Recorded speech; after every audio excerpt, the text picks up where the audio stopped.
জনপ্রতিনিধিবৃন্দ সকলে মিলে আমরা একযোগে কাজ করছি এবং আমরা আশা করছি যে এই ঈদ উপলক্ষে যে আয়োজন করা হয়েছে, যে ব্যবস্থা নেওয়া হয়েছে, জনসাধারণ, দেশের মানুষ, সম্মানিত নাগরিকবৃন্দ যার যার গন্তব্যস্থলে যেতে পারবে, গরুর হাটে তাদের কেনাকাটা যথাযথভাবে করতে পারবেন।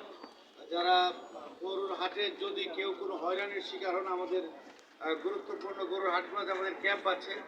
এছাড়াও আমাদের আপনারা জানেন যে 999-এ ফোন করলে দ্রুততম সময়ে আমরা আমাদের সেবা দেওয়ার জন্য আমাদের সদস্যরা প্রস্তুত রয়েছে। কুরবানির পশুবাহী পরিবহনের সামনে আমরা নৌপথে এবং সড়কপথে বলেছি যে কোথায় যাবেন তারা এটাতে লিখে রাখলে এটাতে কেউ যাতে অন্য জায়গায় গন্তব্যস্থলে যাতে অন্য কোথাও নামাতে বা থামাতে না পারে, এটা এনশিওর করার দায়িত্ব আমাদের। এবং এরপর দেখা যায় ওই সময় কেউ সমস্যায় পড়েছে আমাদেরকে যদি ফোন করেন জানালে আমরা দ্রুততম সময়ে তাদেরকে সহায়তা করার জন্য চলে যাব।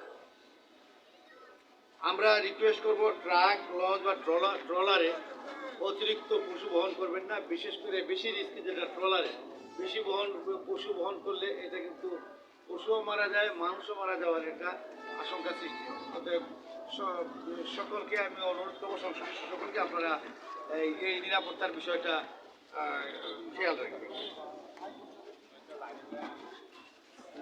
ব্যাংকের মাধ্যমে আর্থিক লেনদেন করার জন্য আমরা সবাইকে অনুরোধ করব। এরপরে বড় অঙ্কের কোনো আর্থিক লেনদেন বা কোনো পরিবহন যদি করতে হয়, অনেক সময় দেখা যায় কাউকে না জানিয়ে আপনারা করছেন, এটার কারণে অনেক সময় যারা অপরাধীরা অপরাধ করার সুযোগ পায়। এটা করবেন না, আমাদের সাহায্য নিন, আমরা আপনাদের সেবায় প্রস্তুত রয়েছি।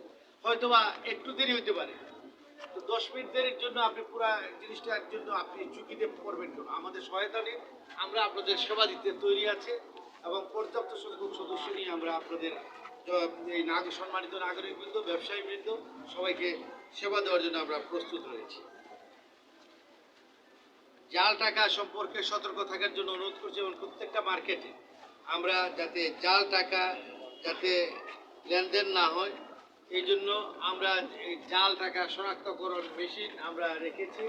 এরপরে যদি কোথাও দেখা যায় যে কেউ যেখানে আসেন উনি দেখছেন না বা জানছেন না, আপনারা